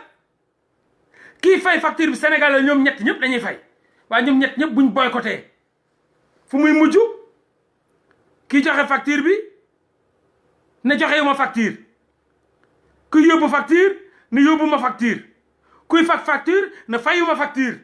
ñëpp booloo ne fayuñu facture waa Sénélec ci boppam ñoom tamit di ay sénégalais dëkk ci kër yi comme ñun ne fayuñu facture kenn fay facture ñu coupé Sénégal bi yëpp est-ce que mun na nekk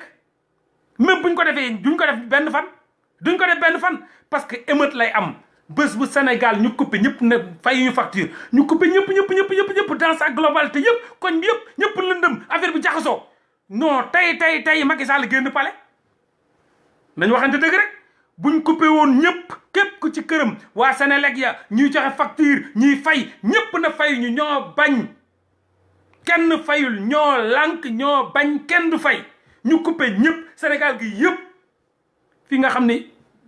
koñ sax bu coupé laa la wax dëkk ba mel luy tàkk dëkk ba yëpp coupé imagine Dakar yëpp coupé ñu coupé ñëpp duñ leen mën a coupé parce que kuy coupé ci bopp nañ ko coupé kii coupé dañ koo coupé kii joxe facture yi dañ koo coupé directeur ba dañ ko ñëpp ñu coupé leen mu des sax ay directeurs yi rek seen kër yi di tàkk kon gars yi dañuy taali ji palais Sénégalais yëpp dañuy génn dañuy taali ji palais parce que ñëpp dañuy xool mais yow gars yi coupé nañ la waaw man coupé nañ ma ko mais ñii dañuy nangamtal seen waaye yow gars yi génn leen vindicte populaire mooy am Sénégal day tàkk dañuy gars yi dinañ dem palais parce que day lëndëm dañuy dem palais dëkk ba dina tàkk mais facture yi gars yi koy fay ba léegi ñun ñëpp man fay naa facture Abdoul fay nga facture yow Kalsa fay nga facture ñëpp fay seen facture am ñu taxaw ne waaye facture yi wàññi leen kon delloo leen ko nu meloon mais gars yi nañ bàyyi fooyi waay nañ bàyyi caaxaan yi waay c'est-à-dire vouloir quelque chose et son contraire on refuse de boycotter on refuse de ne pas payer les factures ñun ñëpp ñi ngi fay ba tey qui ne dit rien consent yaa ngi fay facture kay sax parce que ànd nga ci yaa ngi fay loo consommé wul dañ ko cee yokk ay taxes ay affaires yu ñu yokk nga koy fay yaa ngi fay taxe bay fay loo xam ne consommé woo ko ñu yokk ko say facture juste pour jël ko def ko ci seen caisse noire te ñoom ñuy fayee ko ay milliards mais les gens ont détourné des milliards Anne Koudou a détourné des milliards comment il s'appelle le frère de Macky Sall Aliou Sall a détourné des milliards vous avez oublié Mamour Diallo a détourné des milliards 94 milliards Aliou Sall a détourné plus de 10 milliards de dollars 10 milliards de dollars Siré Dia a détourné des milliards postes Omar Anne Koudou a détourné des milliards Mame Mbaye Niang a détourné des milliards mais milliards yooyu noonu bu ñu leen jàppoon ñoom ñëpp waa OFNAC IGE jàpp nañ leen mu leer nañ ñu ne ñii ñun nan lañ ko xamee IGE OFNAC ñoo ñu ne ñii lii lañ détourné Siré Dia wax naa ko ñoo détourné lii ci milliards waaye léegi OFNAC IGE jàpp nañ ñooñu nañ ko jël bu boobaa buñ dajalee les milliards de Aliou Sall de Mamour Diallo de Siré Dia de Omar Anne de Mansour Faye buñ ko dajalee rek boobaa facture yi duñ ko delloo nu meloon de dañuy wàññi facture yi Mame Mbaye Niang milliards yooyu buñ ko jëloon tey OFNAC moo ne ñun waxuñu ko Kalsu waxu ko Abdoul Ndiaye waxu ko waa OFNAC waa IGE ñoo ne ñii dañoo sàcc Mamour Diallo dafa sàcc 94 milliards Aliou Sall dafa sàcc 10 milliards de dollars Siré Dia dafa sàcc ay milliards poste Omar Anne dafa sàcc ay milliards yaa ngi dégg Koudou ki nekkoon port dafa sàcc ay milliards ñun waxuñu ko de Koudou kii OFNAC moo ko wax ak IGE waa milliards yooyu bu ñu ko jëloon nangu ko ci ñooñu ñi ngeeg moom ñu éparpillé ko partout dans le monde waxuñu egguñ sax ci Macky Sall ñii kese buñ ko dugalee ci courant bi mais sa waay courant bi du newoon fu mu newoon day wàcc ci suuf waa léegi sama gars yi nañ ne ñun sénégalais yi ñun noppal ñeenee ne ñoom ñun la ñuy xeexal ñu leen di arrêté ak da ko jàpp ak ay libéré waa Cheikh Kanté merci beaucoup El Hadj Cheikh Kanté a détourné leen milliards léegi compter leen milliards yooyu ñaata milliards la nga xool bu ñu ko jëlee dugal ko ci économie mi réew billaay ku ci nekk facture mois bi boo defoon nag ay 71 000 francs ngay 71 francs ngay fay 71 francs wala 100 francs sax ngay fay buñ jëlee milliards yi ma la wax nii ñi ko sàcc dañ jàpp leen te ñun waxuñu ko sama papa waxu ko sama mag waxu ko Aly Ngouille Ndiaye ñi ñëpp ci pétrole bi lañ bokk Aly Ngouille Ndiaye ñu jël milliards yi nangu ko ci seen loxo par force dugal ko ci économie mi réew mi mais boobaa yow sa waay facture 100 francs ngay fay 200 francs lii rek lay goo ko ñiy waxati léegi ngir yàlla yéen sénégalais nañ booloo dans sa globalité ne ñun ñii di xeex nii ñun yónniwuñu leen yabaluñu leen xeexuluñ ñu sax parce que ñun xeexuñu ñun dugguñu pour xeex de ñun dañuy fontu dama ne nee leen ñu bàyyi génn mbedd meeg dañ leen interpellé nee leen ñu ñëw ñu def boycott tout le Sénégal boycott ak fay ñu facture Ama Diop ne maa bañ du ma fay maa lànk maa bañ du ma fay facture waxuma ay maa lànk maa bañ damay génn ci mbedd mi de maa lànk maa bañ du ma fay facture Abdoul Ndiaye ne maa lànk maa bañ du ma fay facture Amdi Moustapha ne maa lànk maa bañ du ma fay facture Amadou Ly ne maa lànk maa bañ ne du ma fay facture ñun ñëpp génne ñoo lànk ñoo bañ duñ fay suñuy facture waa Sénégal génne ñoo lànk ñoo bañ duñu fay facture mais sa léegi ñu delloo ñëpp seen courant loolu mooy arme bu gën a sophistiqué tant que defu leen ko pareegu leen te tant que defu leen ko dina am ay guignol yu foo di jàpp ni dañuy xeexal fekk xeexaluñ ñu seen bopp la ñuy xeexal man lii laa gëm tant que lii defuñu ko boycott boole ñun ñëpp boycotté dara du fi réussir dina am ay portion wu nit yuy wut promotion portion wu nit ñuy pour dem pour accéder au palais wax si suñu tur te yónni wuñ leen yabaluñ leen n'est-ce pas ay Ama Diop plus de 50 ans mi ngi def musique xam ko ay doomam màgg tey ay boy bu ndaw mooy ñëw au nom de Ama Diop au nom de moi au nom de mon père au nom de ma mère au nom de mes frères au nom de mes sœurs de mes oncles benn boy bu rien du tout qui vient de nulle part taxaw dem palais jàkkaarloo un président di ma représenter Ama Diop ak ay doomam ak ay njabootam di ma représenter sama papa ak sama yaay te man xamuma ko xaw ma fu mu jógee xaw ma bëgg-bëggam xaw ma dara mais c'est parce que ñun ñoo booloowul à l'unanimité benn solution moo fi am ay génn sama courant sama facture boycottons les factures c'est tout képp ku la wax ci flyers bu mu lay jox ne boycottons les factures bu kenn fay waxu la dara dalay nax dalay foowee promotion am lay wut nu mu positionné wu lay wut man maa la wax loolu képp ku la wax lu dul boycottons les factures tant que Sénégal dans sa majorité génn ñu boycotter les factures je me dis que qui ne dit rien consent bëgg ngeen ko nañ ko gën a yokku tant que boycott général amul ne duñ fay sañu facture buñ ci yokkee 100% sax baax na mérité nañ ko chaque société hérite de la jeunesse qu'elle mérite wasalaamaaleykum wa rahmatullahi taala wa barakatuhu maa fi jaaroon doon waxtaan ak yéen donc lu ma ci jublu moom mooy nañ sénégalais yi jóge ci population dem ci peuple comme ni ngeen koy gisee ci gilets jaunes yi comme ni ngeen koy gisee ci Niger démb rek génn nañ taal town bi yëpp waa Niger démb rek génn nañ taal town bi yëpp laa la wax di kaas di ci xëpp kaani di xeex juste pour changer les choses Barthélémy Diaz mais benn nit mënul xeex Barthélémy Diaz bu fayul facture am yow doo ko yëg yow Paco Diaz doo ko yëg donc c'est pas intéressant benn nit mënul xeex loolu laa leen di wax loolu mooy live bi mooy benn nit mënul xeex ñaari nit mënul xeex dëkk mooy xeex dëkk lëmb mooy xeex benn nit du ko mus a réussir ñaari nit du ko mus a réussir 10 personnes du ko mus a réussir peuple bi ñoo koy réussir du population bi xeex boo gis peuple moo koy réussir du population bi Barthélémy Diaz bañ a fay facture am moo ko yëg de yow yëgoo ko Paco Diaz yow yëgoo ko man yëguma ko Joseph yëgu ko Fakoli yëgu ko donc moom mooy perte rek nëpp nañ def ba population bi yëpp bañ a fay seen facture ñëpp booloo l'union fait la force ñu booloo bañ a fay sañu facture boobaa Macky Sall bu coupé ñaar ñetti ñeent juróom benn ñu coupé Dakar coupé Kaolack coupé Diourbel balaa guddi laa la wax gars yi taal town balaa guddi town ba tàkk palais day génn palais par force te boobaa du xam na loolu xam na danger boobu danaan boobaa yow sama peuple nag ñi ngi doog a exister population ba transformé wu na doon na peuple billahi dina def discours international waxuma da doon def ay discours ni ay 4 avril ak ay boobu discours international lay def ne baal leen ma ak maa ngi jéggalu dina delloo courant yi te dina leen may 3 mois yoo xam doo leen ko fay facture 3 mois wala 5 mois yoo xam ni danaan man maa géré lépp sama 8 milliards yi ma sàccoon ne am Ablaye doo ma ko may yooyu laay fayee seen facture yi 3 mois wala 5 mois doo leen ko fay facture nañ ko def rek essayons de boycotter les factures ñu xool mais tant qu'on ne boycotte pas les factures ku nekk yor sa discours ñi naan